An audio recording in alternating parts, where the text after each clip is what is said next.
stripes and bright stars through the perilous fight. Oh, the ramparts we watched were so gallantly streaming.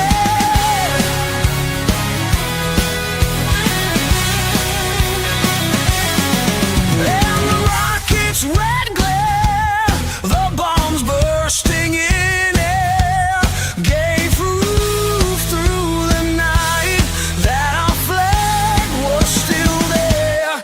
Oh, say does that star-spangled banner yet wave?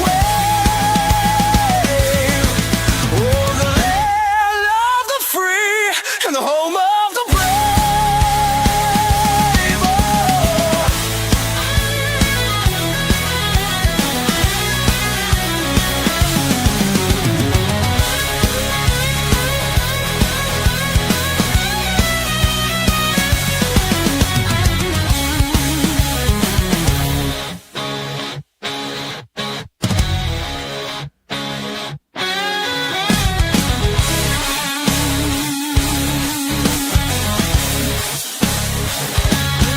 Oh. Oh, say does that star-spangled banner yet wave?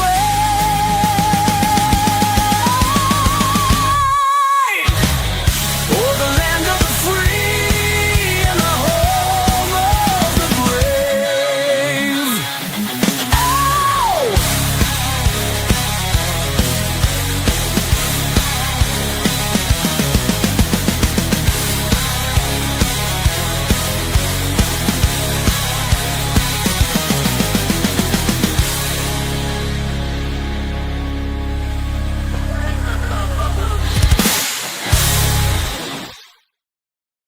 And welcome to Wednesday. Good afternoon, Chris. Hello, sir. How are we?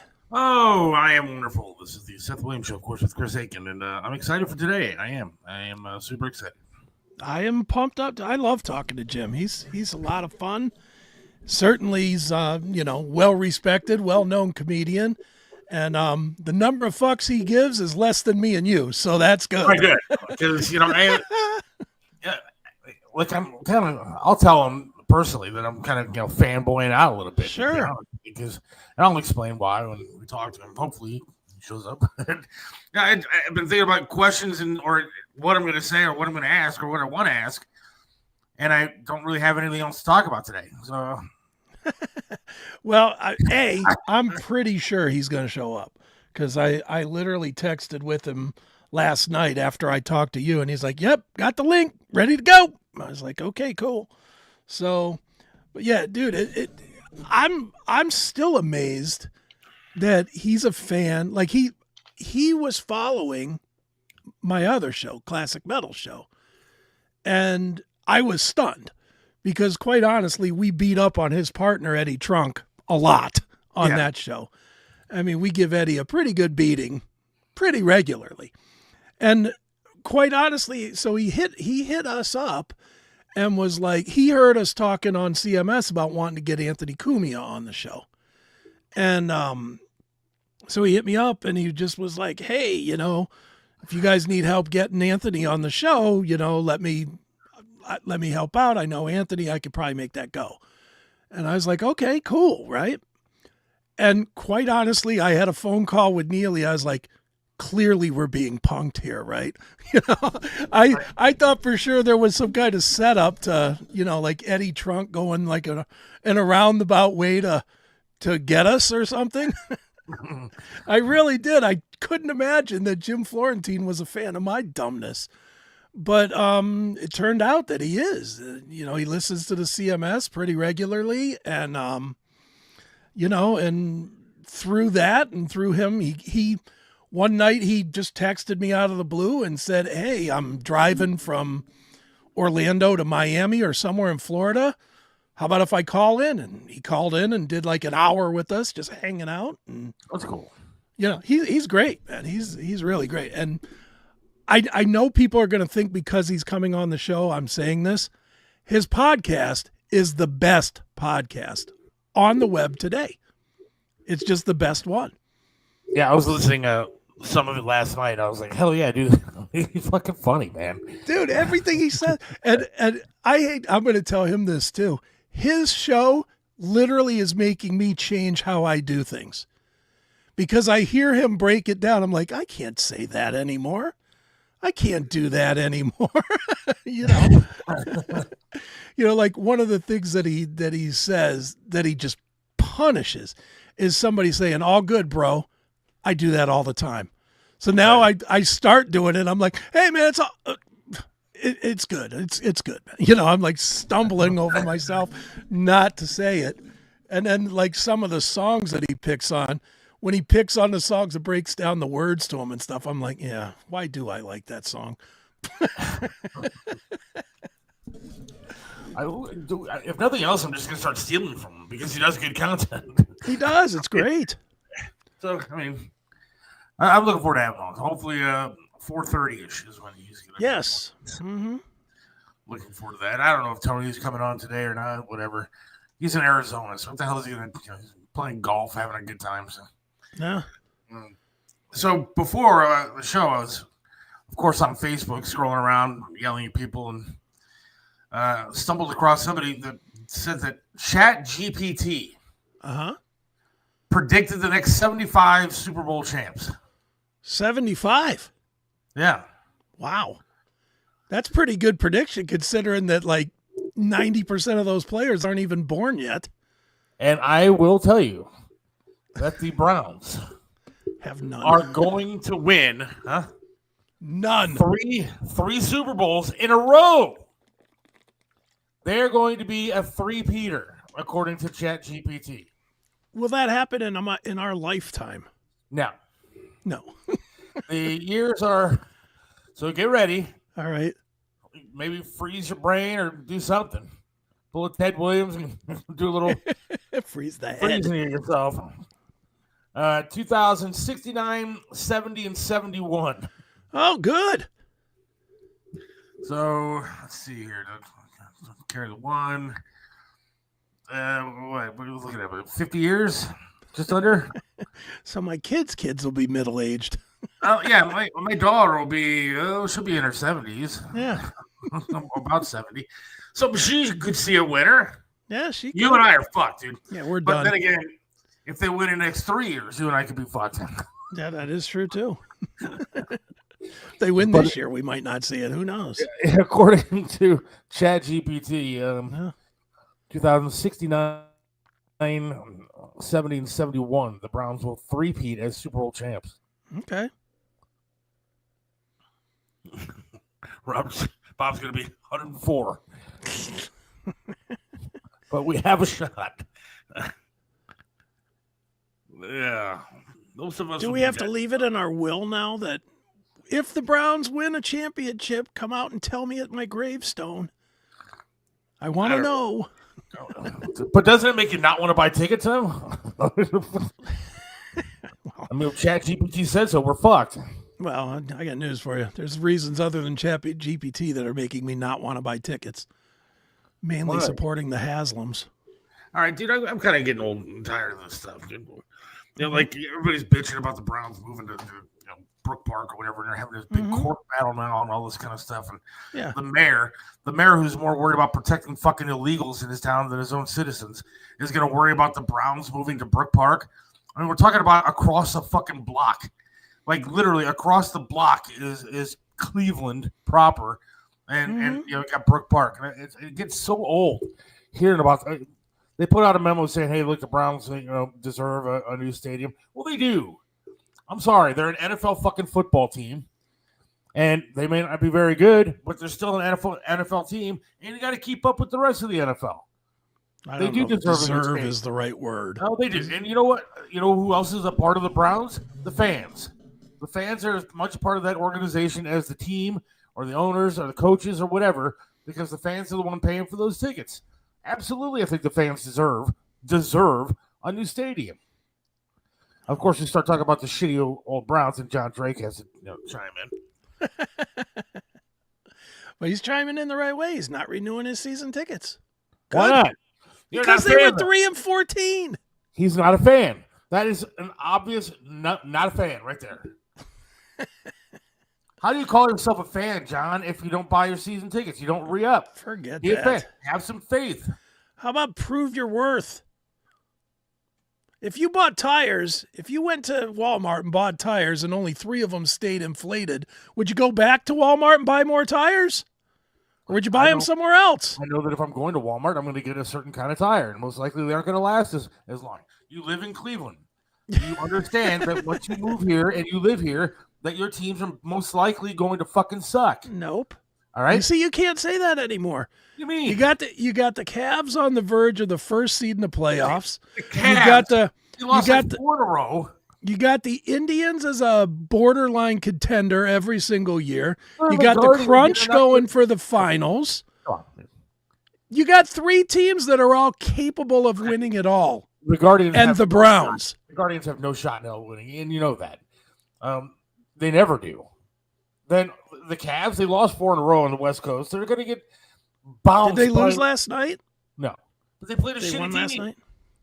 Yeah, I don't even know they play. I know they were out. They played I was- Portland. I was- by 11. What was I watching? I was watching some baseball yesterday. And I was watching it was like Dodgers and I don't know who they were playing, but I was just bored out of my skull and I just put the Dodgers on preseason baseball. Man, I look at that and then I think about the Guardians and I'm like, these are not in the same universe the same. You know, seeing Ohtani and Freddie Freeman and Mookie Betts back to back to back. Right. Jesus. I couldn't even name half the roster for the Guardians. I only know what's his name, Ramirez. Look, John's going to pick on me because I got one leg. I mean, that's fucking, I don't know, what do you call that? He's an amputeeist. Phobe. He's an amputophobe. Yeah. Ampuphobe. Ampuphobe, dick. See, that's the point. And John's hitting it dead on the head. I'm with John. $420 a month to see the fucking Browns? Fuck you. I have to say, I think I paid $1,700 when I got season tickets one, and it was for 2 tickets. It was like section 117, so they're decent seats. Well, John's in the dog pound. And John has really good seats. I will say that. But he's not I a guess fan. he could take shittier seats. He's not a fan. He's enough You of know a he fan makes to have- enough He was money a to- 20-year season ticket holder. He makes That's enough pretty money much a to pay fan. for his fucking tickets, and why don't you go out there and root for your team? Watch him on TV. And look, I know that you have your thing with the Crunch, and I'm hoping that they win and everything else.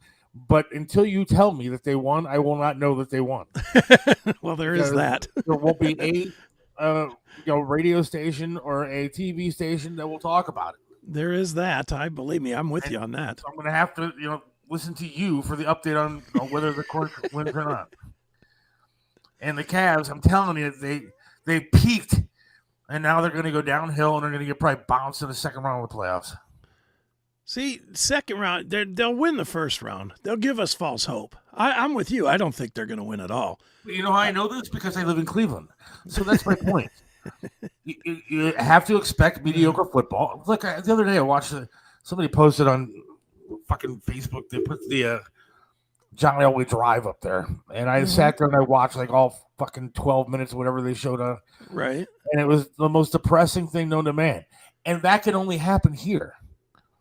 I mean, seriously, dude, the guy took the ball from like the 2-yard line and drove the length of the field, supposedly with a decent defense that we had, and we blew it. I don't And know. that's There's only gonna other happen. teams. There's other teams that have their drama too, dude. How Like about who? what was it? Was it Houston or Tennessee or whatever they were at the time when the guy got tackled at the 1-inch line in the Super Bowl?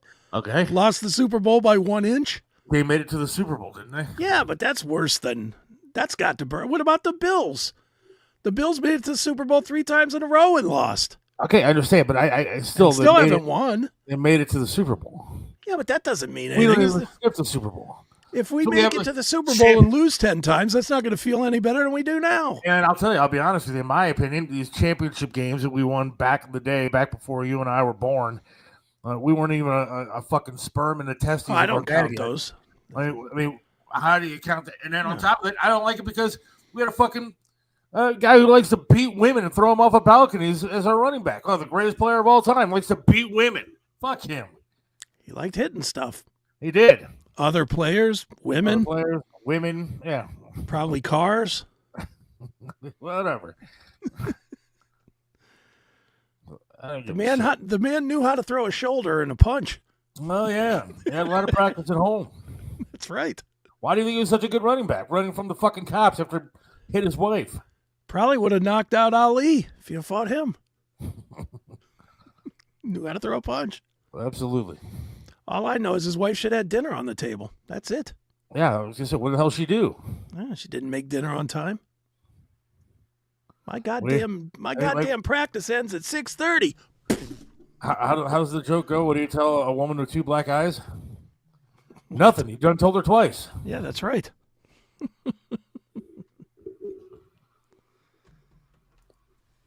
Too funny. I don't know what your team is. What's your team, Cody? Maybe he said it already. That would be Giant? No. 28-3. Was that Atlanta? I think that was it. Was that Atlanta that lost to the Patriots, maybe? That's how you know they're not a real fan, true fan, Seth. A real fan can't watch that shit, especially Carlos's field goal. Are we really going to argue if a kick was good or not 35 years later, John?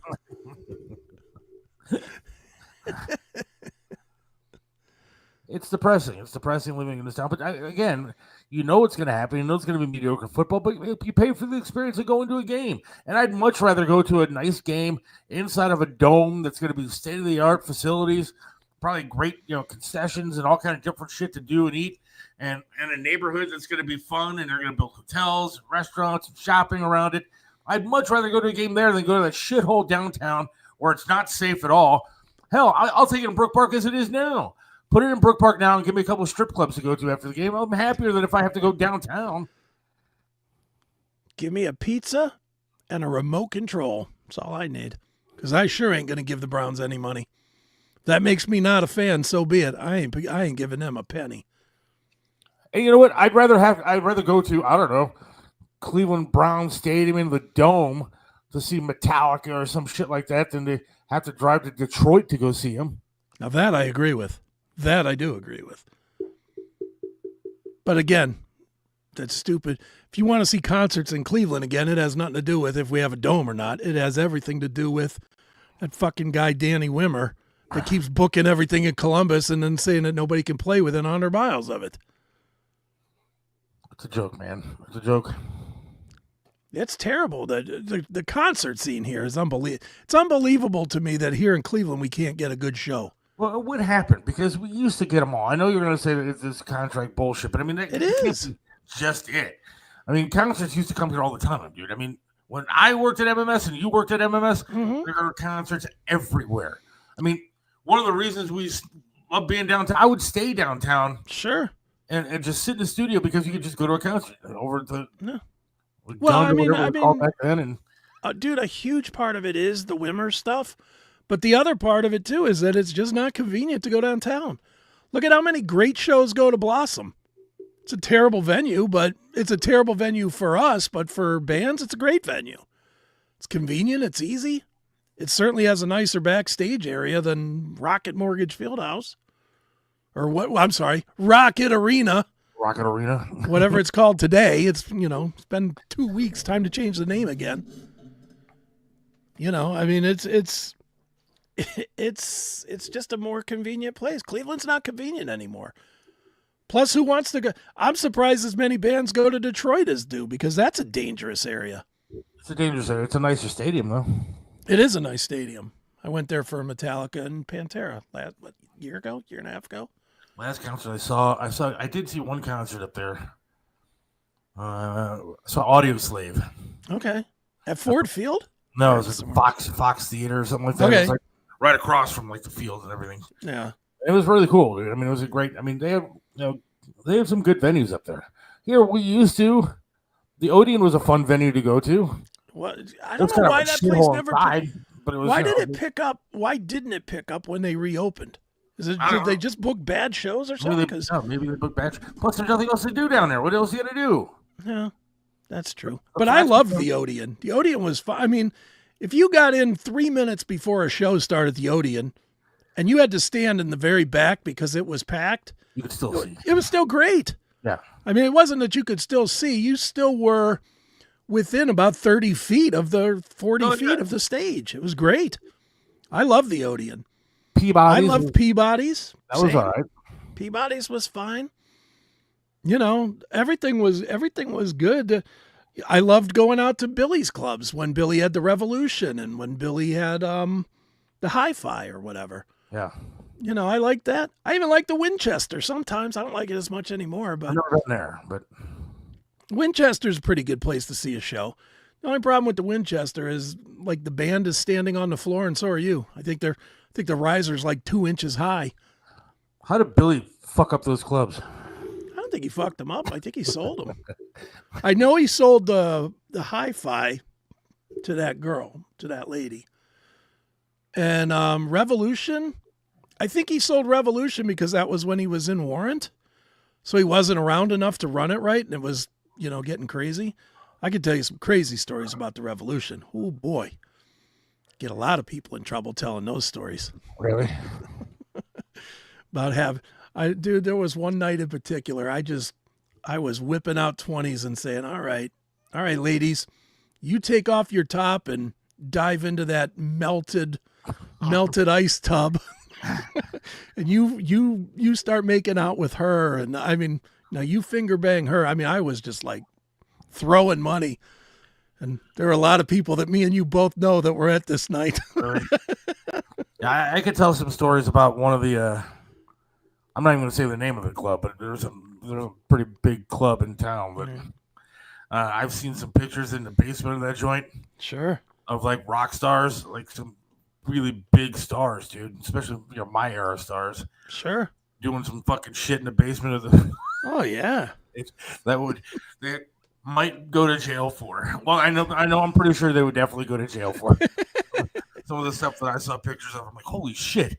I remember this one guy took me down into the basement of this place. And he goes, all right, dude, whatever you see in here is going to be locked in your brain for the rest of your life. Right.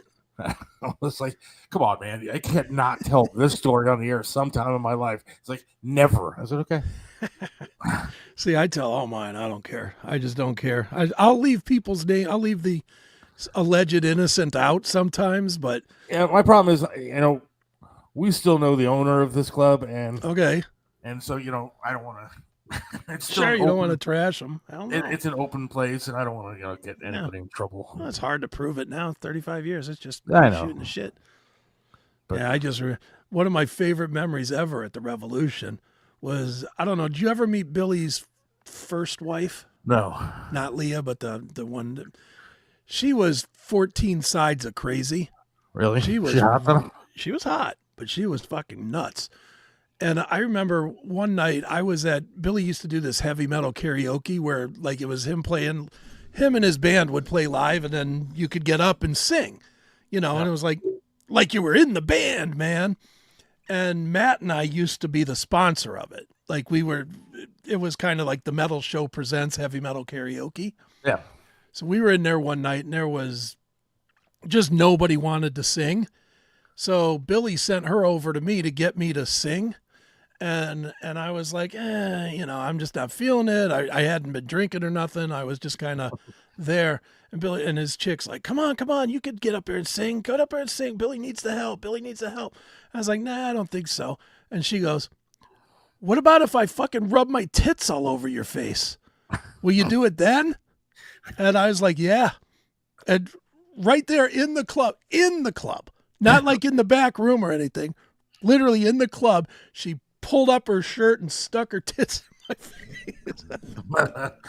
I was like, he didn't care. Billy didn't care. I think he was on his way to getting divorced before he fucking walked down the aisle. Really? That did not seem like a good marriage from day one. But yeah, she was all kinds of nuts. Oh yeah, Leah's the best. Leah needs to be cloned and give that sister to me. On top of that, she's richer than he is. Yes, that's what I mean. You want to talk about checking all the boxes? Entrepreneur, making shit tons of money, building $1 million pools all over the place. I know. Does all the work so Billy doesn't have to, scratch his guitar playing hands or whatever. She does all the grind work, all the woodwork and construction and shit on all this places. Crazy, dude.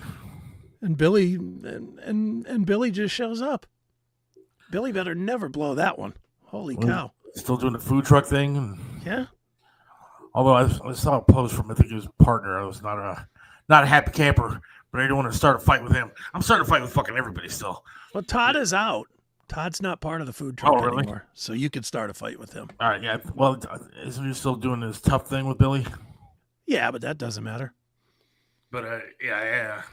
I was not a fan of one of his posts today, but again, I'm trying to back off, man. I'm trying. Like Bob Franson, we got hopefully Jim Florentine coming up shortly, but yeah, he'll be on. Bob Franson was scrolling through Facebook or whatever, and he saw me. There was a post the other day from Cleveland.com. Yeah, I think it was yesterday, talking about a new bill that's supposed to tell schools that they have to call the kids by their actual names and their actual pronouns, listed on their birth certificate and everything else. So if you were born a boy, your pronouns are he and him. Right. Which should be fucking common sense in this country. But apparently it's not. And so there's a bill out there to force schools into doing that. And of course, it's a Cleveland.com post, so every lefty known to man is out there. And of course, I make a comment just saying, what the hell is wrong with you people? Right. I mean, like, why are we confusing children? Why are we doing this to our youth? It's a fad. Get over it. Not every child now is transgender, for fuck's sake. And then, of course, I got all the lefties that are bashing the hell out of me and everything else. Whatever. Bob Francis saw it and jumped in and said something. And then he asked me about it. He's like, well, did you read the article? No. He's like, so you're telling me that you're one of those people that just sees the headline and starts commenting? I was like, well, yeah, dude. Yeah, that's what I do. Everything's in the headline. Yeah, why would I read it, for God's sakes? Like, something I want to talk about after, we talked to Jim is another article that I got sucked into and just got the shit kicked out of me. And I don't understand why I got the shit kicked out of me. Apparently in Cleveland Heights, there was a rainbow flag crosswalk. Okay. And somebody vandalized it. Okay. And so the left is all upset. And all I said was, but they're fine when people are blowing up Tesla buildings. So that's kind cars, of what I said. I said something to the effect of that, and I said, I don't get why we can't just have regular crosswalks. Like, what do you need a rainbow flag crosswalk for? You got to make everybody feel safe, Seth. Everybody needs their safety plate, their safe space. Do I get an amputee crosswalk? I mean, I should get an extra crosswalk that's super duper slow on the traffic signal because I can't get across as fast as you. Well, you get a special parking space. Well, I want a special crosswalk too. If the gays get it, then so do I. And I don't care what you are. I don't care for fucking whoever you're fucking. I don't care for fucking dogs, dude. But you don't need a special crosswalk. Look at Natalie. Okay, Chris, we need to hear you sing. I am a tremendous singer, thank you. I'm as good a singer as any karaoke bar has ever had. I actually do sing okay. I've said it all the time. I'm a really good karaoke singer, but not good enough to be in a real band. And then John always hits me back. It's like, oh, if you could sing in karaoke, you could do it in a real band. I'm like, then I'd have to do band stuff like practice. I'm not doing that. I sang karaoke one time, dude. I'm not a singer or a dancer, dude. I wish I was. I wish I had any kind of rhythm or talent. I mean, I could play I played music like in band, like sure. I played saxophone and hit the drums a few times and stuff like that. But I'm not a musically trained individual. Okay.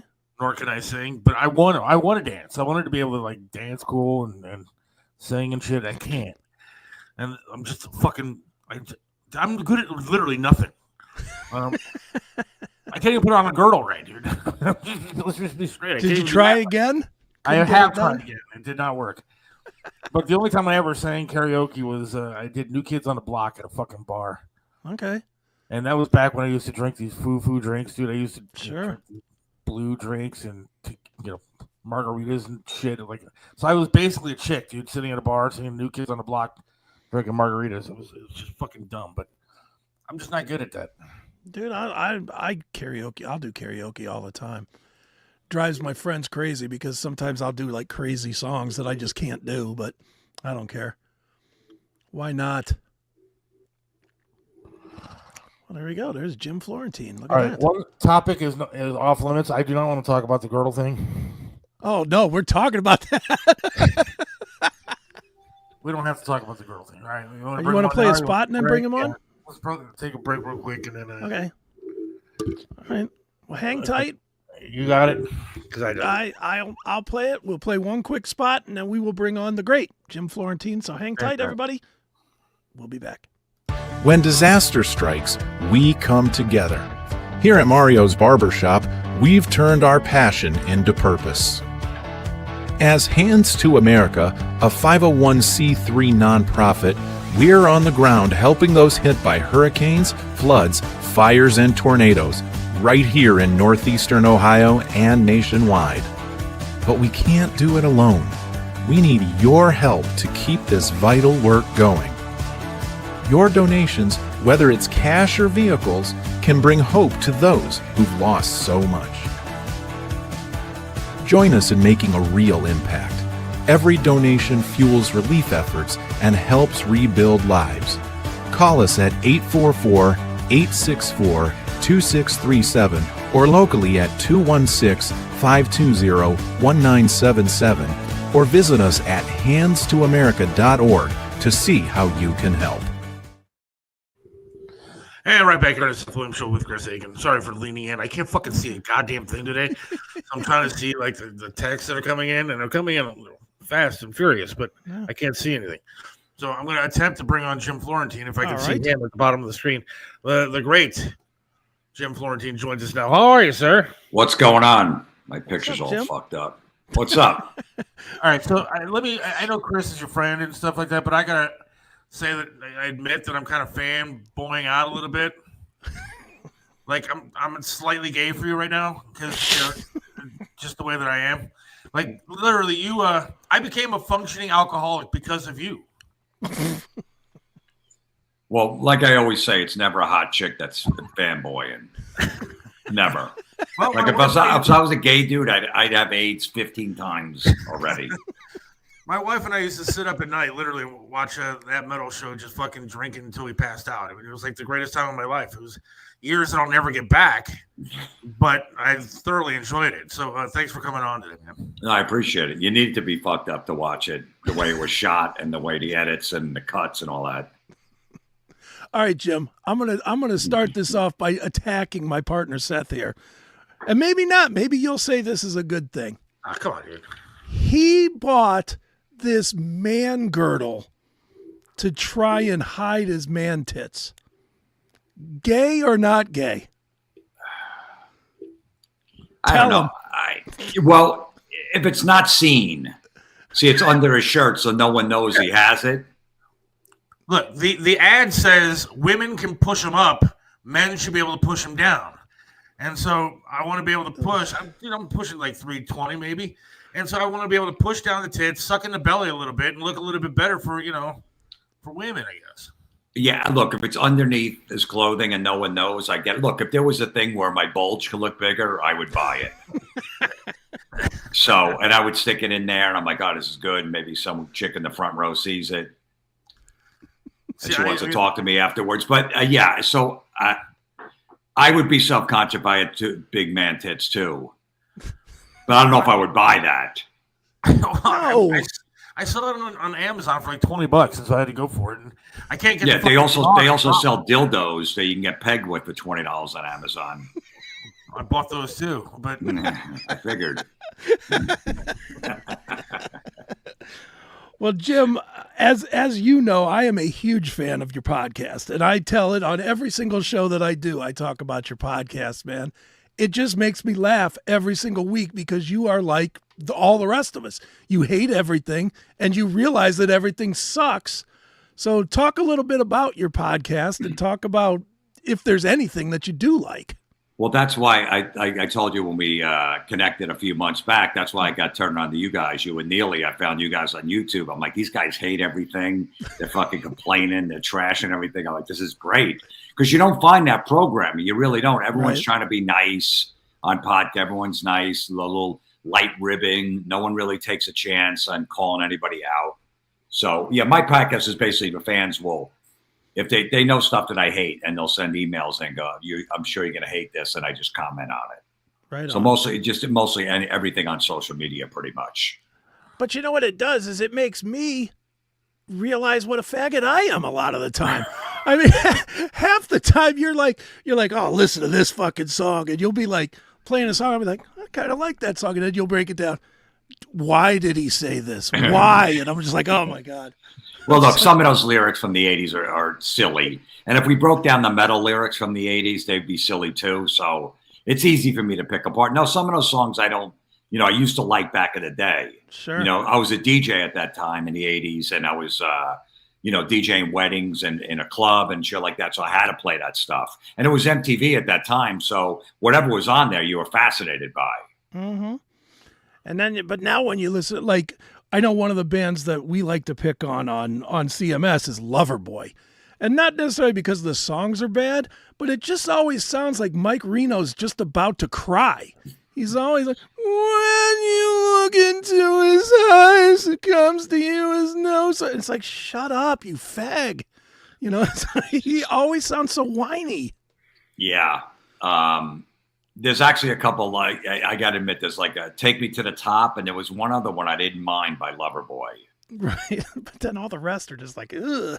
Hot Girls in Love. I don't know. For some reason, I didn't mind that. I don't know why. But yeah, it's embarrassing. It's like having a man titty belt. I just admitted I like 2 Loverboy songs. All right, going back to calling people out a little bit. I know I don't want to sit here and be the typical dude asking about fucking Robin Quivers and stuff like that, but Howard Stern, you did him show a lot. The guy's fucking changed, and do you think he's changed? Do you think he's a fucking douche compared to what he used to be? He's older and he's changed. Chris, when we were talking when I first came on, you were saying, how come you were never around with all those guys like Norton and Voss and Bobby? And I forgot to say, I went on the Howard Stern show, and Jim Norton, we were living together, we were roommates at the time, went on Opie Anthony, and it was a huge rival. You could only do one of the other shows. You couldn't do both. So I chose Stern. Stern took a liking to me, so I just went that route, and I went on there for about 10 years. So I missed the glory days of O&A, but I just couldn't go on that show at that time. I go, okay, I'm going on this side. So, and then when, the show changed and Artie left, and they were kind of like PC. Then I started going over to Opie and Anthony towards the end, and Opie and Jim and all that stuff. But look, some people just change when they get older. I've never changed. Like, I've been the same dude since like 22. So I like the same bands. I like the same humor. I haven't grown up. I haven't evolved as a human being, and I like it. Because I think it's overrated. I listen to Howard on occasion these days, and it's not the same as it used to be. But it always going on this, I'm not going to talk politics bullshit, and when he does, all he does is bash one side, obviously. But it's just him, like you did Jimmy Kimmel. Jimmy Kimmel's another one that I find completely fucking repulsive these days. Jimmy's a guy that I've known for years because I did Crank Anchors with him. It was Jimmy's show. It was Jimmy and Adam. So I've known Jimmy forever. We used to hang out in Vegas, do the calls there and shit like that. Yeah, I mean, look, I think when you get part in that system and you hang out with famous friends, you kind of have to toe the line with that stuff. I never did. I go on Gutfeld's show on Fox, and a lot of comics wouldn't go on in 2016. They all knew Greg Gutfeld because there was a show called Red Eye. He would do it 3 a.m, and all New York comics would do it. And once Trump became in office in 2016, I was like, don't go on Fox News. You're going to ruin your career. I go, I've known Greg for 10 years. I'm not just going to turn my back on him. Are you a Trump fan, or what do you think about the country? Look, the nonsense needed to stop.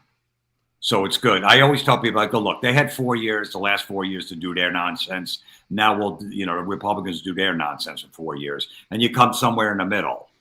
Right on.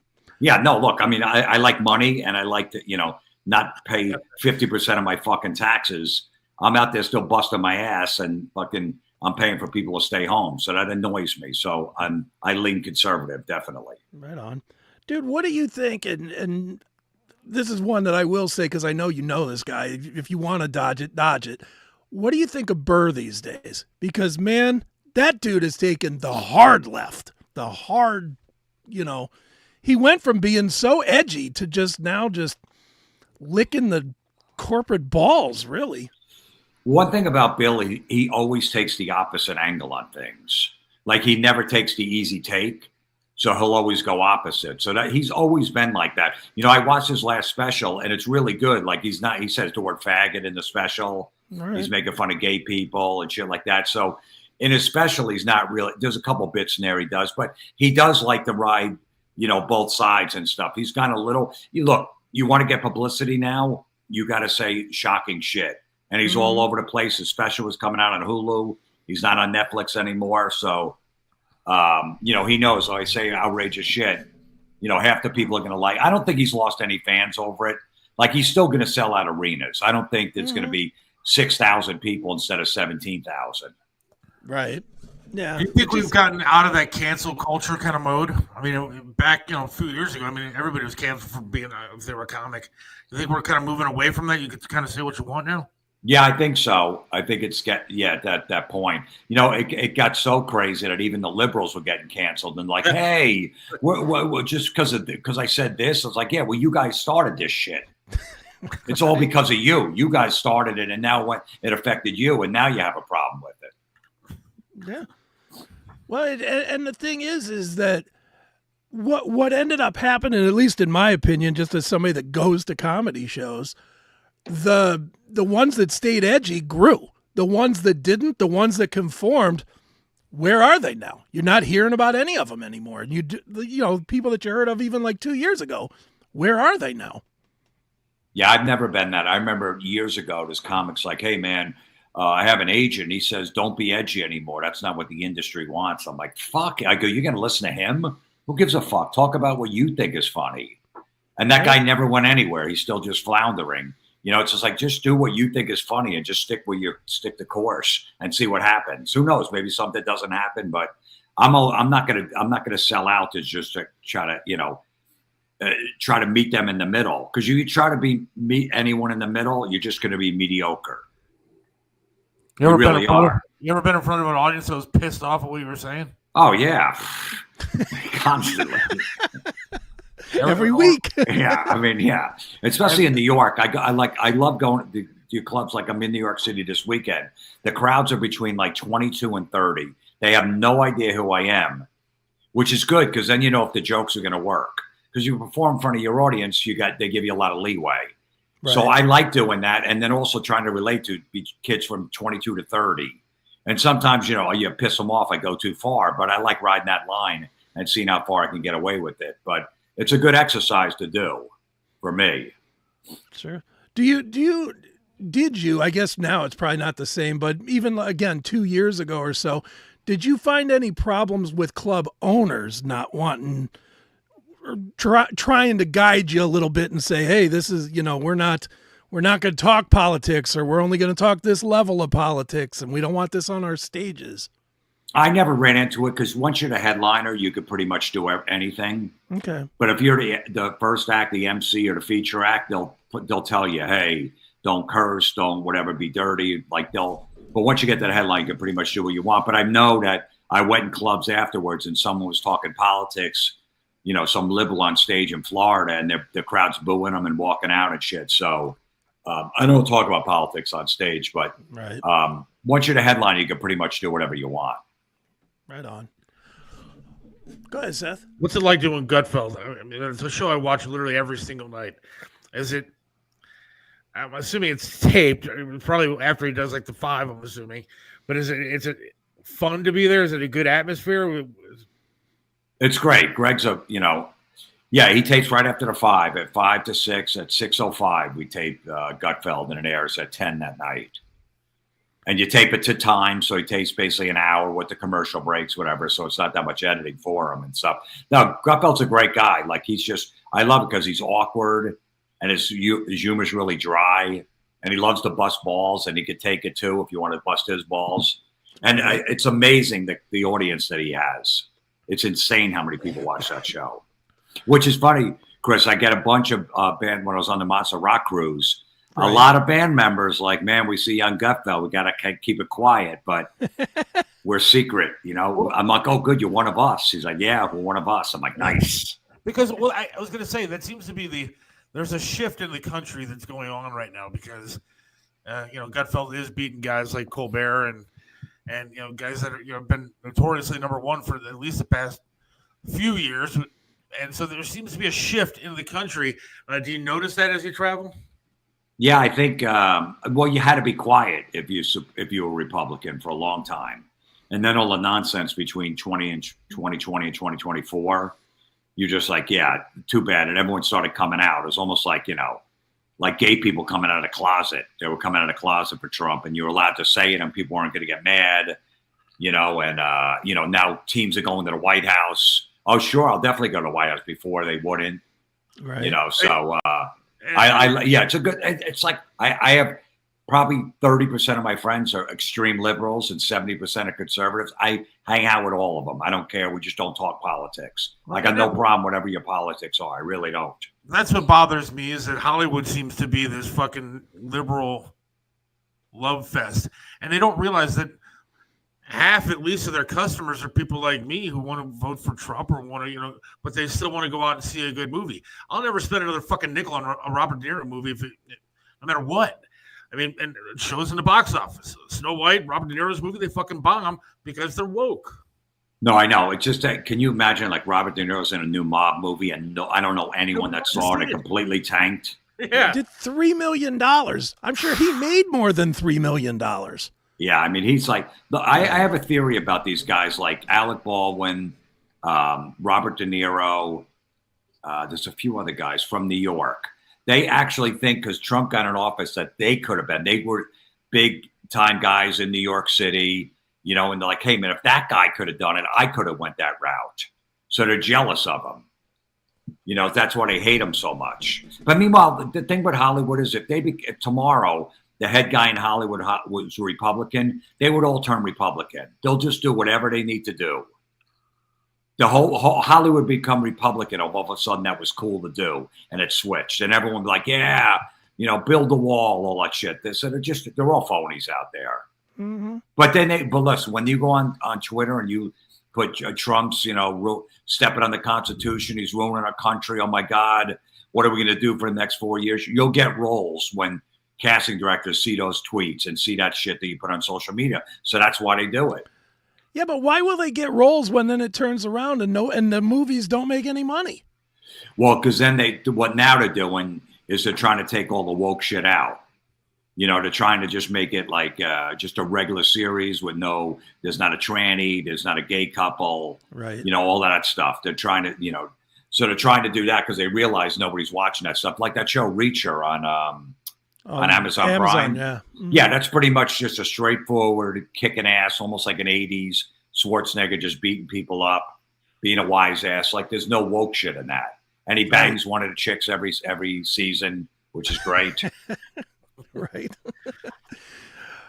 Here's a comment that somebody gave for you, man. Tell Florentine that his idea about a documentary about Genesis breaking up and the solo shit from Destroying Music is one of the greatest things he's ever said.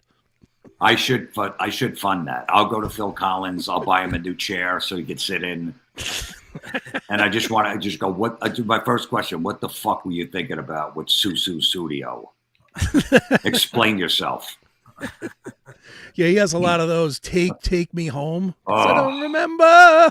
It's like awful.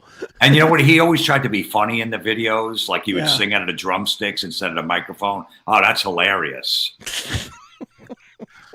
See, I'm the fag with the girdle, man. I kind of like that stuff. Sorry. Come on. Which ones do you like? Both you just mentioned. I kind of dig them both. Susu Studio? Yeah, come on. What's wrong with that song? You really? Saxophone as a kid, dude. You know some shit like that in there. Easy Lover? Love it. Stop it. Come on. Every song that I can suck a dick to, I guess, is what I like. It's funny how people took that the wrong way. I get emails like, "Hey, dude, I'm sorry, I'm not sucking any dick, so I'm not, gonna play along with this." I go, "No, I'm not saying you're gonna suck a dick. I'm just saying if you had to, and you need a song to put you in the mood to suck your first dick to, what song would it be? Would this fit the criteria? All I know is I sent you one that has to be the all-time winner. No, that was bad. I'm going to save that one for part 3. I never heard that version or saw that. I never knew it had a video. I looked it up because I wanted to send it to you, and I saw that it had a music video. I was like, you got to be kidding me. They funded this? Dude, speaking of that, I make no bones about it. I sent you a segment that me and Neely did a couple weeks ago, and it's 1000% inspired by your podcast. It was absolutely, that is where the idea came from. I just had a specific idea. What did you think? I know you said you were going to watch or listen to it. Did you listen to it? And I loved it. It was great.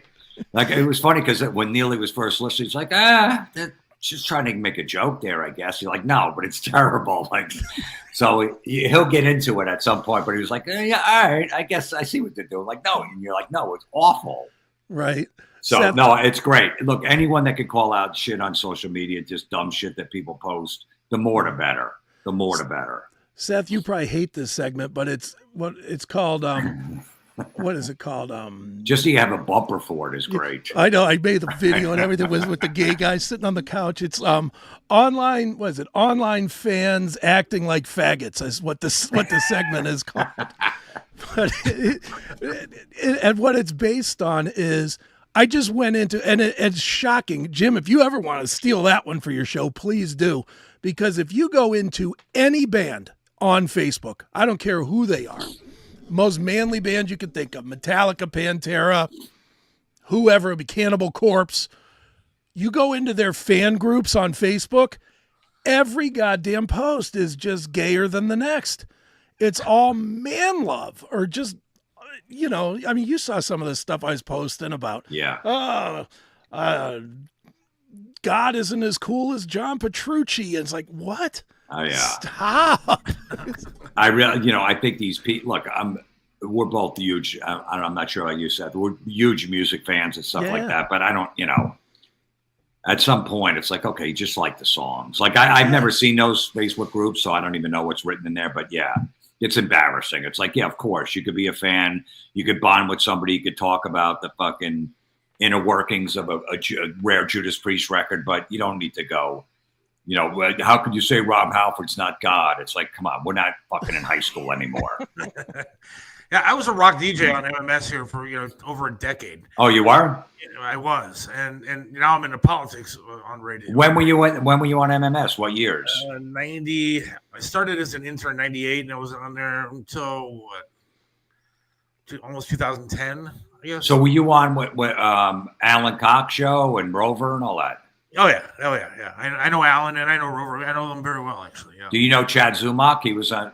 I knew him when he crashed his car. Yes. Yeah. He's a good friend of mine. He's a maniac. He's always a good dude to me, man. But yeah, I think he handled that the wrong way there, man. Don't be driving that car like that. But yeah, he was a good dude. Talk about a guy that takes a beating online. Oh boy. Yeah, he takes a little bit of a. He loves it. He loves just fighting with people. And the Rover show is huge in Cleveland. I used to go on a lot. I did a couple of those Rover Fests where they did comedy. Yep. And stuff. I was actually at those Rover Fests, but they do a good job there. What do you think about the fucking music these days? Because Chris and I get in a fight all the time. Speaking of rock music, I say that rock music today sucks, and I wish we had music of back in the day. And Chris says I'm just not looking in the right spots. Yeah, I mean it's not really out there, some of the stuff, but I don't like Sleep. I don't like Ghost. I like the first Ghost record. But after that, I'm not into that. But I know that both of those bands are huge now. But like old school rock stuff, what the fuck is that band? Massive Wagons. Have you heard them from England? I have, yeah. They're not bad. I saw them on the Monster Rock Cruise live. I listened to the studio stuff. I'm like, but live they're a lot better. They were okay. So there are Midnight Cities, another band. I think they're out of Australia, kind of like an AC/DC sounding band. So there's some weird shit out there. It's tough to find. It really is because it's not on our radar. It's not, the shit's not popping up. So, I don't know. I don't really seek out new bands, but if some comes across, I like it. But I'm not looking for the next great new band. Like Dirty Honey, obviously, I love those guys. Sure. they're always out there and stuff. And Greta Van Fleet got it kind of weird. I liked them in the beginning, but then they're kind of like, I don't know what the fuck they are now, like a jam band, but they draw young people to their shows, which is good. Mm-hmm. I I think now you have to have a chick out front. It just seems like that is the way of the modern era. Is if you don't have a chick out front, nobody cares. Yeah, but I want to see Linkin Park with a fucking chick out front, dude. That's not Linkin Park to me. I mean, that's not the kind of music I dig. I don't know. I don't think the chick thing is the total way to go. Yeah. They're still going to sell out stadiums when they'll probably tour in the summer, and they'll still sell out stadiums with the catalog they have, Linkin Park. So they could have got anybody. Well, I was available. Yeah. I'll take that money. I think it's easy to sell if Chester, obviously with Chester gone, that I got a girl lead singer instead of like a Chester, an unknown that sang in a Linkin Park cover band. I think it's easier to sell. Sure, definitely. Dude, how come you haven't crossed into movies too much? I mean, you've got when I see some of the guys that have crossed into the movies, I'm like, you're way more talented and funny than like Kevin James or whatever. It's like, come on, man. Yeah, well, I did a couple little parts. I never played the game in Hollywood. That's the thing. Kevin didn't really either. Like, he moved out there and he was like a jolly fat guy, almost like a watered down Ralph Cramden honeymooners type. So, but yeah, I mean, you had to go to Hollywood and play the game. I wasn't going to take it in the ass, and I wasn't going to kiss ass. And that's what I would have had to do both. Right. And what the fuck happened to Artie Lang? I mean, I know Beer League and stuff, but I mean, like, the guy destroyed himself. Yeah, I was in Beer League. I was a catcher in Beer League. I was in a couple scenes. I did a couple of little things. I was in Trainwreck. I had a little part. I might be up for some big part in some series I can't talk about yet, but you never know. But Artie Lang, yeah, look, I hear he's sober. He's been sober like 6 years now. He's just laying low. He doesn't want to do anything. That's all I hear. He doesn't really talk to too many people, but he's clean and he's sober. Thank God. Well, that's good. His face exploded. I mean, you got to do something at that point. Yeah, I know. But I think he just he's like, I don't even want to get tempted to go back out there.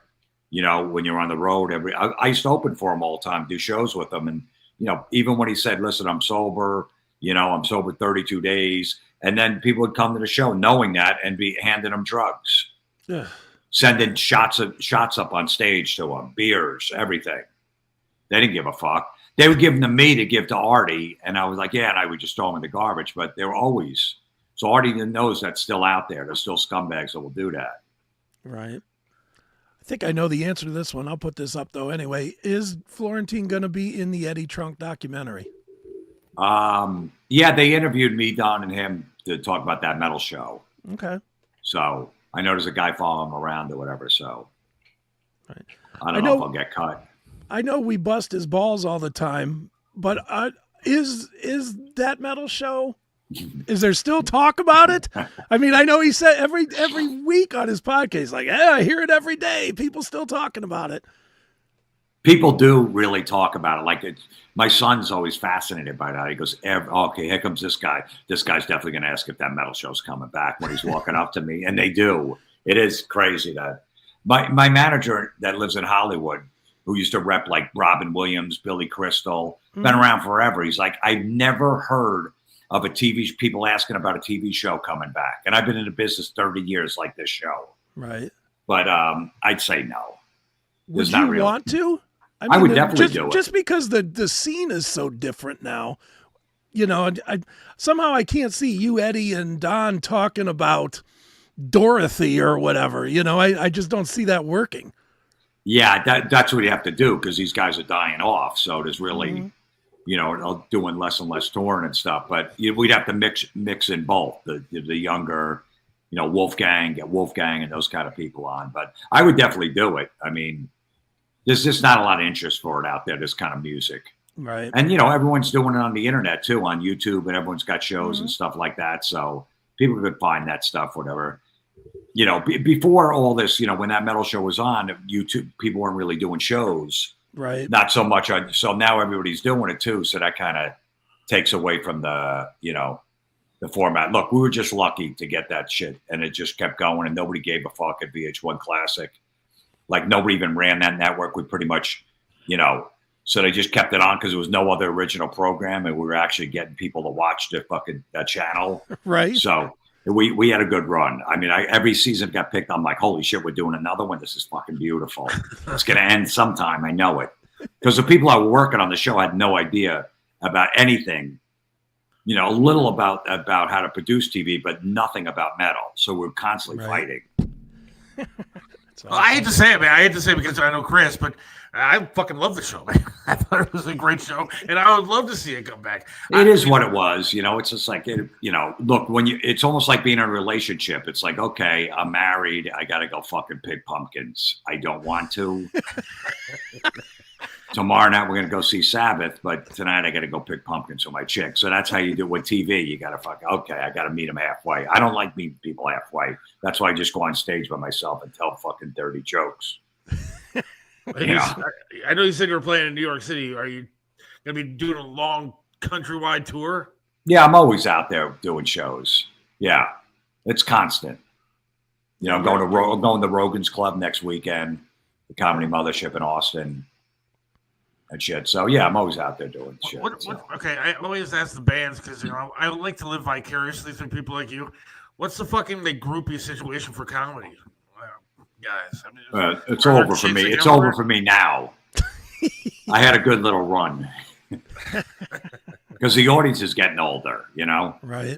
So that's the problem. There's not like hot chicks coming to shows anymore. So there was a time though. It was pretty good. It wasn't like bands. It wasn't like bands, but once in a while you would, it'd be all right. But it was totally because you were on stage. But isn't the problem with comedy clubs is all the hot chicks come with the boyfriends? Yeah. Always, yeah. Sometimes they'll come with a guy friend though, and but they won't admit it. Well, that could work though. Maybe they'll ditch the guy friend. Right. I've had that before. Where the girls just ditch a guy friend. I go, "That's your." She's like, I want to hang out with you. I go, what about that guy? She goes, he's my friend. I go, okay. She goes, yeah, he drove me here, but I'm coming with you. I go, okay. Go tell him. The guy was miserable. I don't blame him. He paid for the ticket. Fucking had her in the front row. Right. Probably bought her 2-3 rounds of drinks. Yeah. Got her lubed up for you. I know. I wanted to go tell the guy in the park, I ain't sorry, dude, but Hand him a 20 for those drinks and say, thanks, bro. I was that guy friend for a long time where I was fucking, I'd pick the girl up from the airport and drive her to her boyfriend's house that, treated her like shit. He didn't want to get it. He was playing video games with his friends, so I'd pick her up. Nice. Yeah, and got nothing. Kiss on the cheek. Oh, you're my friend. Right. No, I'm not. Believe me, there was a 5-year run of that. It was brutal. Ooh, that's awful. Dude, I got one more rock one for you, too, and it's something that I bitch about constantly. I'm curious what your take is on it. I was actually bitching about it last night when I was doing my show with Eric from Stephen Piercy's band. Rock bands, guys, girls, whatever, that are showing up now in wheelchairs. Nancy, what's her name? Ann Wilson is now in a wheelchair trying to do heart music.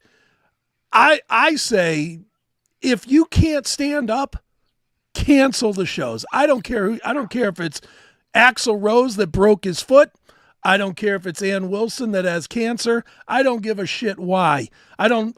When I saw those disgusting, horrible videos of Genesis and Phil Collins out there, and they couldn't even give him a cool chair. It looked like they grabbed a chair in the back in the office somewhere. And out there. They brought in an Office Max with their points. Somehow I don't even think they own the chair. That was probably on the rider. I need an office chair. It's just, they're not giving you a discount on the tickets, and that's where I get mad. It's like, all right, if I wanted to see Genesis, which I've seen Genesis before, I am not going to pay $400 or $500 today and see this old rickety man sitting in a chair. No. You know who started the chair is Dave Grohl. Dave Grohl, and he should be beaten for that. And Grohl gave his throne to Axl. Right. I saw that first show in Vegas. Well, they did that club show, and Axl Rose, but I saw the first show back in Vegas, and he sounded amazing because he wasn't running around. Well, he may have sounded amazing, but did you pay for the tickets or did you get them? No, I paid for them. How much were they? Probably like 300. And you didn't feel ripped off even a little bit? No, I just wanted to see him. So I think I might have bought the tickets before he did the club show, so I had no choice. Okay. But, just to see Slash and Duff up there and stuff. So Sure. But then I just saw Rage Against the Machine a couple of years ago when he was sitting on a monitor because he tore his Achilles to sing for Zach. But look, yeah, it's weird. And I'm going to the Last Sabbath show over in England. Yeah. Oh, dude. I know. Believe me, You're looking forward to seeing the other bands, right? Because that's going to be a train wreck. Come on. It was originally sold that it was going to be Ozzy, a short set by Ozzy solo. Yes. And followed by a set of Black Sabbath. Yes. And then all of a sudden it's Ozzy's like, listen, I'm going to do bits and pieces, whatever I can. So I don't know how that's going to be. Look, maybe, Sharon said that he's singing better than ever, even though he's going to be in a chair. So Ozzy will be in a chair too. I'm not betting. Look, if I was betting money today, I would bet he's not even there. I would bet anything they record him in a studio. I would bet he just can't do it. I don't believe he can do it in a chair. I don't care what Sharon's saying. She's always the bastion of honesty, right? Jesus. Right. I'm just hoping somehow they could at least do like 3 songs. The original guys do War Pigs, Paranoid, Iron Man. Just to see those 4 up there. Yeah. But the way Ozzy said bits and pieces, so maybe he's going to have, Hetfield up there and he'll be singing and Ozzy will take a verse here or there, Right. So I'm thinking maybe that's it, Axl, that kind of stuff. But Sabbath's my favorite band of all I time. love them. So I got to see it one more time, especially with Bill Ward. I felt gypped. Bill wasn't on that last tour. And then what happened when I looked, AC/DC's playing in a soccer stadium in Germany 2 days after that. So I'm going to stay and go to Germany to see AC/DC at a soccer stadium. Nice. So I'll make it worthwhile. And me and Norton are trying to book, Jim Norton are trying to book gigs over there a couple days before in London, do some comedy. So I'll make a trip of it. But yeah, I was originally so psyched and I heard about it like a couple days before it got announced. Sure. And then, I figured Rudy Sarzo is going to play and then Jakey Lee maybe with Ozzy. But so I don't know what the fuck's going to happen. Yeah. I mean, look, as a metal fan, it's going to be the greatest show ever. Because every legitimate band that can still play is going to be on this thing. Yeah. So, I mean, from that stance, it's going to be great. I think older guys like me, that went to Ozfests, we saw Sabbath as Sabbath. And, certainly even people older than us that saw the real Sabbath in 1975 or whatever, they really saw Sabbath. But I don't think it's going to suck. But I just think that it's awful that they sold those tickets for ungodly amounts of money. And then literally as soon as it was sold out, I was like, by the way, not going to be singing as much as you thought I was. Yeah, I want to have the memories of the guys from when, they were good. Yeah, I know. That's the one band that I'll do it one more time, especially in their home, Birmingham, England, where they started. Mm-hmm. And with that lineup, if it was just them, I probably wouldn't do it. And then I found that AC/DC's playing a couple days later. So I said, I'll make a whole trip of it. But there's a lot of bands that I see. I go, I don't need to see anymore. I saw them in their prime. I'm good. I don't need to see them anymore. I don't want to ruin that. But I will go and I'll probably get suckered into whatever. But it's going to look Metallica, Guns N' Roses, Anthrax, Slayer. And I guess they're all going to do a couple of Sabbath cover songs, each band too. Yeah. So whatever. Yeah, you'll have fun. I mean, it's not going to suck.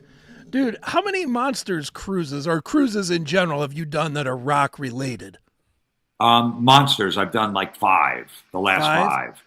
I get hired to do them. I wouldn't go on. I probably would. Maybe I would go on one if I wasn't getting paid and working. But I like doing it. Look, I like seeing those bands.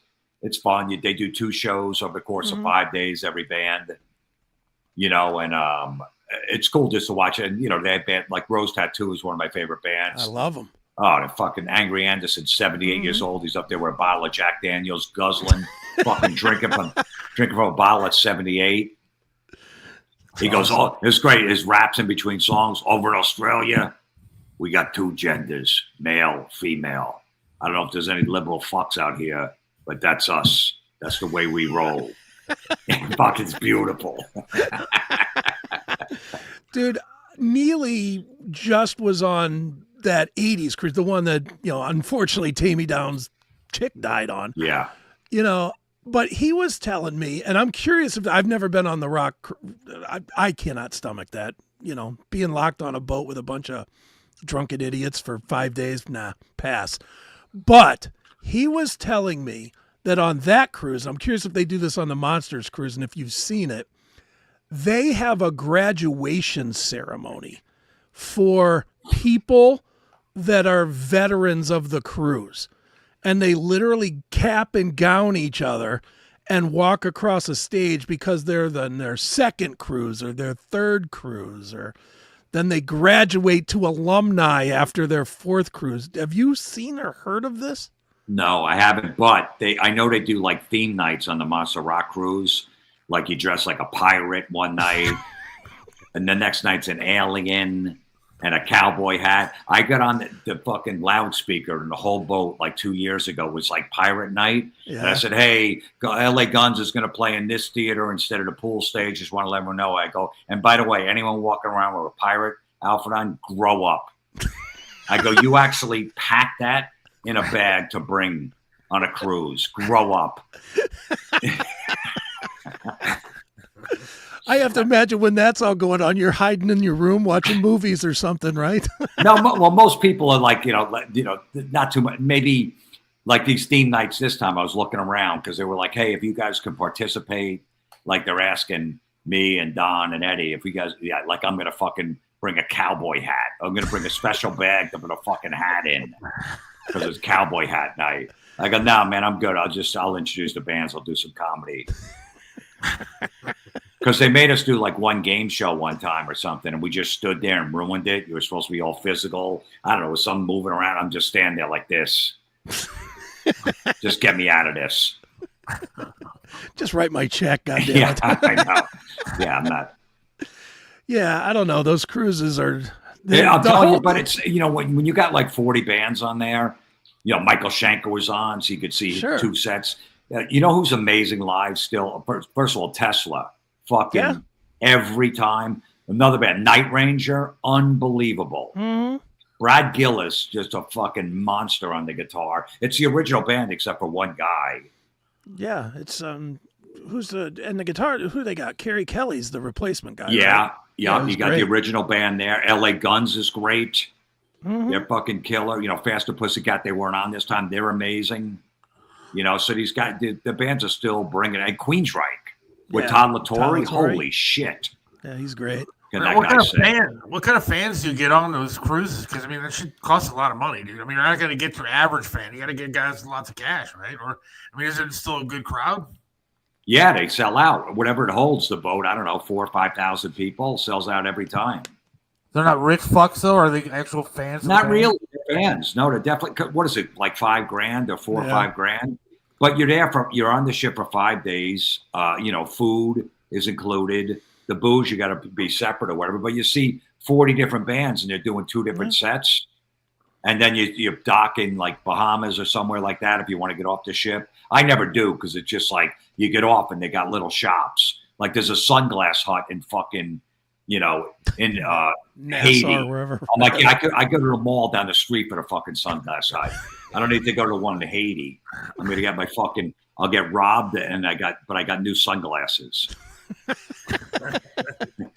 Yeah. And I guess really when you think about it with today's prices, you spend $1,000 to see any show, to go see Metallica.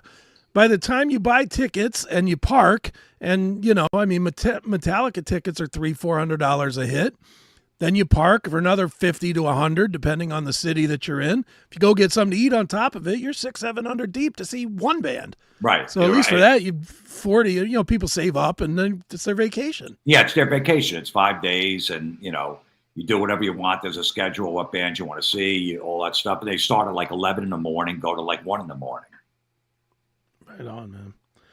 Well, dude, where are you going to be? Where should people go to catch up with you? Where should they subscribe to your podcast? All that good stuff. Yeah, my podcast, Everybody's Awful, comes out every Monday. And then, my tour dates, JimFlorentine.com. I got Florida coming up, a bunch of dates. We're up Minnesota, all that shit. So I'll be around. I'm going to see Wednesday 13. I'm psyched, April 10th. Nice. He's fun. He's doing the Murder Dolls and like the Transylvania 90210 record. It's fucking awesome. He's fun, man. He's a little weird to interview. I don't know if you ever interviewed him, but he's a very like he puts on the persona when he does interviews. So, I've met him backstage at shows before, and he's like, "Hey, what's up, man?" He's all amped. Then you get him in front of a camera. He's like, "Yes, we have a new record." Yeah, and it's very dark and morbid. It's like, come on, dude. Who are you fooling? Yeah.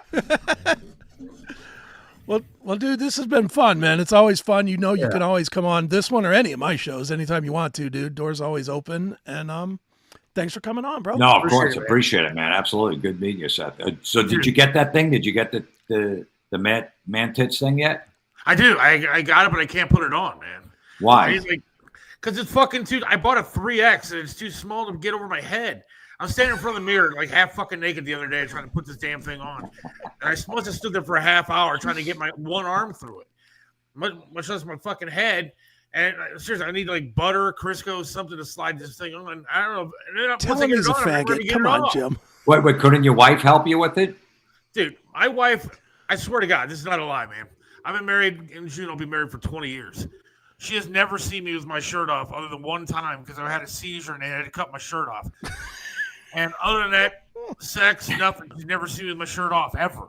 You leave it on when you're banging her? Yes. So I'm not going to have her try to help me put a fucking girdle on, dude. That's the worst. That's true. I mean, you probably don't want your tits hitting her in the face if you're on top of her. It was so terrible. So, the girdle thing, I don't know what I'm Stop being nice, Jim, and tell him. No, it's gay as gay could be. It's pretty gay, but if it was outside, if he was wearing it outside, like it was a fanny pack or some shit like that, I'm like, come on, what are you doing? I'll tell you what. Even if I get this fucking thing on, I don't know how I'm going to get it off. I'm going to have to cut it off because it's that bad. And it has like little like weights or some shit in the front of it to like suck your organs in, dude. I mean, so I'm what cup size you think you are? I got to be pushing B, C. I don't know. I mean, that's why I wear hoodies all the time. You can't see anything. But I want to be able to wear I wear hoodies when it's 90 fucking degrees. And so I decided this year I want to go for t-shirts and I need something to squish everything in. Squish it in. Just accept that you're fat. Take it. Just accept I'm gonna really grimace though, dude, because once this thing sucks everything in on top, my ass is gonna be fucking huge. Does your wife know you bought the thing? Yeah, she saw it like hanging off the side of the bed. She's like, "What is it?" It's a tank top, but it looks like a tank top. Wait. It looks like a tank top to squeeze them in. Okay, yeah. But it's awful. There's nothing good about this damn. And what did she say when you told her what it was? She kind of giggled a little bit, but I mean, I think she wants me to look good. I'm assuming. I'm doing it for her, basically, because I want her. No, you're not. I want her to see me slim a little bit. You are vanity 101, my friend. There's nobody doing it. You've been married 20 years. You're not doing anything for her anymore. Who are you fooling? This fat fuck goes, well, why don't you just try yoga? Yes. I'm not trying yoga. If I wanted to do something to improve myself, I'd get on the floor and do some sit-ups. I want the easy way out. I want a fucking girdle to suck all my shit in. If it works and it's it hides them, are you going to take your shirt off when you have sex with her? Yes. Well, she said you will. Well, I mean, I leave the girdle on, obviously. Right. But then you'll take it off. Yeah. Hell yeah. And then he won't be able to breathe because that thing's squeezing him so damn tight. And look, I'll be honest with you, man. I'm not exactly, the most well-endowed individual. So I honestly think that if I'm able to suck this thing in, one, I'll be able to see it again, and two, it might look larger down there. How's that? Unless you're seeing double because he's drunk. Unless the fat pushes out. I'm assuming that it'll squeeze in and push everything out a little bit. I don't think it works that way. Well, I don't know. I can't get it on. Could do a lot of different things. Have you tried Cialis or Viagra? Hims. I think I signed up for Hims. Oh, yeah, that's all right. But Cialis is good. Is it? You have 48 hours. And it'll give you an extra inch. So I don't know what you got. Maybe 4. You'll get the 5 inches. If I had 48 hours, I'd be banging everything, including Chris, dude. Because I don't know what the hell I'm going to do with a dick hard for 48 hours. But No, it doesn't. It gets hard when you need it to get hard. oh, okay. You can recover quicker. If it takes you a few hours to recover, you can recover in like 20 minutes. And whenever you need it, it pops right back Yeah, up. but see, I don't want to have to go see a doctor for this shit, dude. I don't want to have to embarrass myself and say this is my problem. Look, I got enough problems. Dude, Jim, I got one leg, all right? I lost a fucking leg. So, I got enough problems as it is. I don't need to be going to a doctor saying, by the way, I have one leg, I have man tits, and I can't get my dick hard. Help me out. Every doctor knows. Like, the doctor sticks his finger in your ass. You're not worried about that. But, hey, doc, but, my wife's getting older. I'm getting older. Can you give me some Cialis? Is he going to look at you weird? Well, I don't know. I mean, I've never been to a doctor to find out what they do for something like that. I mean, do they does the doctor play with it to see what happens? I don't know what do they do? Do they just ask you questions, or are they do some sort of test? What, to get Cialis or Viagra? Yeah. I mean, no, you just tell them. I said, hey, man, I'm having a problem getting it up. But they don't blow on it to see if it moves or nothing. To do Blow on it unless you want them to. I don't know what they do, man. I've never asked. I've never gone to a doctor and said, hey, look, the doctor that I have right now for my leg and everything is kind of cute. I mean, if she was willing to test it out for me, I think I'd be good. But I don't know. I'm a little nervous about that kind of stuff. You'll get that little Indian guy. Hello, I will blow on your dick. They're not going to care. Believe me, they don't think it's weird. You just say, hey, man, we've been married a long time, getting older. Is there anything I could do to fucking, to keep an erection? Oh, yeah, no problem. I'll write you a prescription. That's it. They're not going to look at you. He just had his finger in your ass. You think he's going to be like, all right, now what? That's another thing I can't do, man. I'm almost 50 and I refuse to get any kind of butt play going on. I don't know. I'm a little nervous about what they're going to dig out of there. I don't want any kind of they're going to dig out of there. I don't want any kind of prostate exam. What do you think, you're going in with a spoon? Again, never done it. Never done it. I don't know. I'm very private when it comes to anything below the belt, man. Yeah, we could tell. Wait, so you never got your prostate checked? No. It's not that bad. Other than by a masseuse or something like that, I've never had my prostate checked. Okay, so masseuse did it before. Well, I mean, one of the Asian ones that for $50. So you'll pay to get it done, but you won't get healthy. Well, I don't think she was a medical doctor. She wasn't actually looking for polyps or something like that. How far did you go up? First knuckle, second? Yeah, I would say close to second. Yeah. Wow, that's gay. Well, I mean, I am wearing a girdle. Or trying to, anyways. Yeah, now I don't approve of what you're wearing. And I like you go to second knuckle. That's gay. The first one, all right, whatever. And I like Phil Collins solo stuff. Wow. I mean, that's not that true. Seals the deal. Go put Susu on when the show ends and tell me you like it. Go, you know what? It's pretty good. Been married for 20 years and have a kid, so I think I'm all right. I don't think I'm that gay yet. No, I don't think so. But you probably should get your prostate checked. I'm terrified of that. Look, he puts a glove on, he puts Vaseline on or whatever, slides right in. If you want him, he could dim the lights for you, put some music on. He could put fucking Easy Take Lover me on. home. Yeah, take me home. There you go. I don't know, man. I thought they used a scope. I thought they used a scope. They put a camera up in there. That's what they do on a colonoscopy. You're out cold, but no, the prostate, they just bend you over. Yeah, I've never had either one of those done. No. I was talking to my dad about that the other night. My dad's he's almost 80. He's like, yeah, you got to start getting a colonoscopy. There's no fucking way I'm getting a colonoscopy. You're out cold. They give you the Michael Jackson juice. Yeah, it's great. And then you're out, and then you wake up, and they're good. It's good. It's good. Not a fan. Who is a fan? You're not a fan of that, but he was a fan of when the Asian chick put a fucking finger on a second knuckle. Totally different. A lot cheaper. It was okay. Insurance wasn't going to bill me for that one. I love how they come out with the hot towel afterwards and wipe you down. They put it in the microwave. Oh, it's beautiful. The best one was trying to get in the mood for one of those things, and this old lady comes out, this old fucking Chinese lady, and she's showering me down like I'm laying on a slab, and she's showering me down like I'm a fucking dog or something. And then they bring in the hot chick, but I wasn't really prepared for the hot chick after the old lady. Yeah, they want to make sure if they're going to be doing that to you, they don't want you smelling down there, so they rinse you off. It's terrible experiences. It's funny. I would take my shirt off for an Asian massage parlor girl, but not my wife. What's wrong with you? What do you think your wife would do if you took it off and she saw what you looked like? I don't know. I mean, I guess that's a good question because I never really pondered that. I just haven't done it. I just refuse to do it. She stayed with you when you lost a leg. And Like you're we worried took about a fucking shower. shirt? We were dating for a little bit. We took a shower together, right? And I took a shower with my fucking shirt on and socks. You I had my did? socks and shirt on in the shower.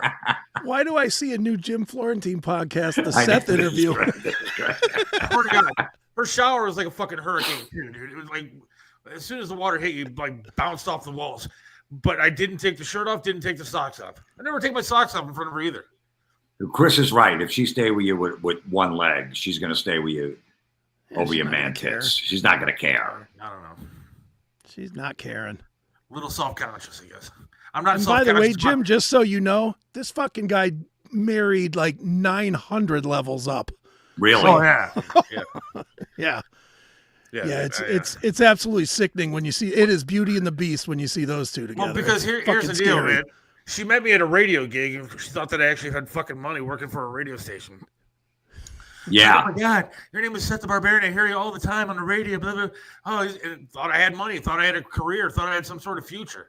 Little did she know I was going to be doing some fucking podcast with Chris.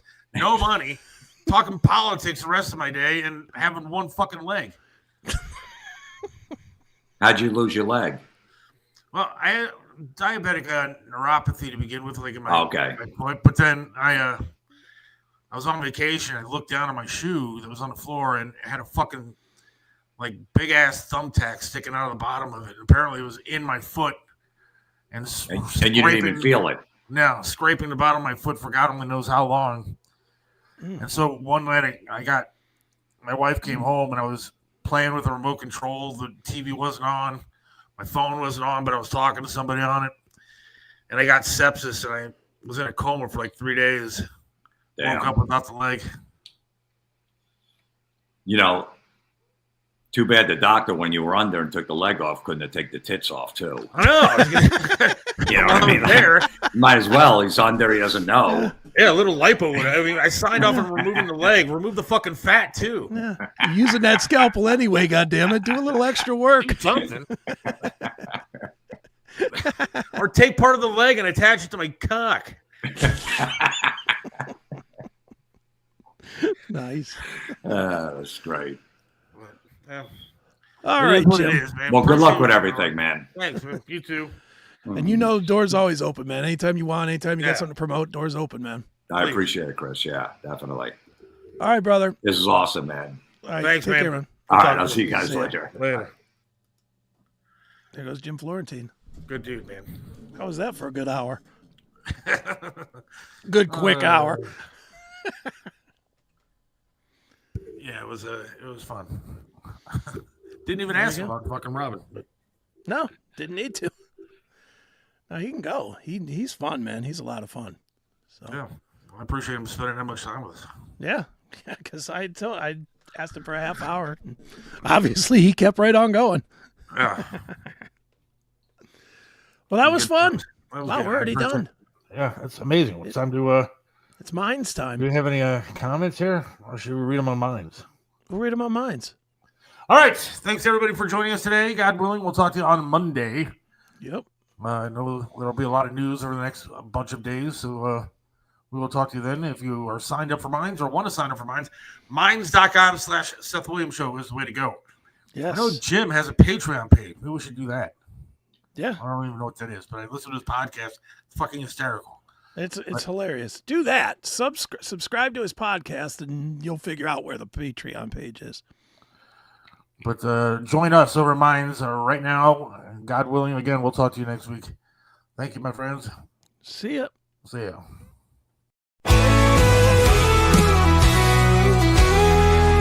Seth Williams loves this land, stands tall and proud. Believes in freedom, speaks his mind out loud. Mentored by Trip, he learned to be tough. Life knocked him down, but he got back up.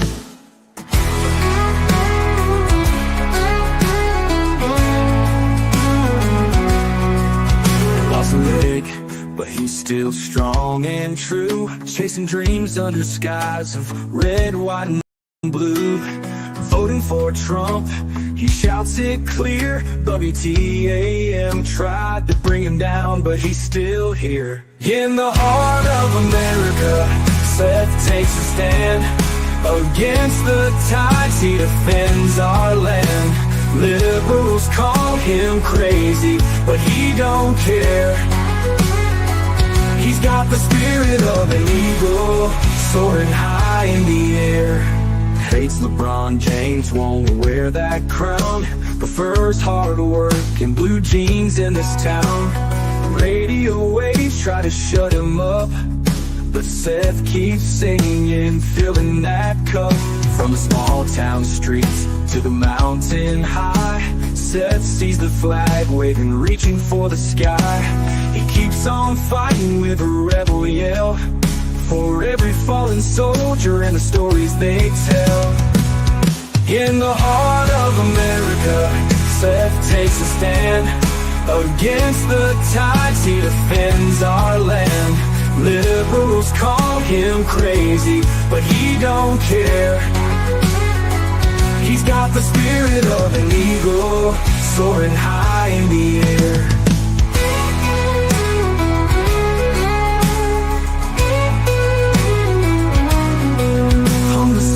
Town streets to the mountain high, Seth sees the flag waving, reaching for the sky. He keeps on fighting with a rebel yell, for every fallen soldier and the stories they tell. In the heart of America, Seth takes a stand. Against the tides, he defends our land. Liberals call him crazy, but he don't care. He's got the spirit of an eagle, soaring high in the air.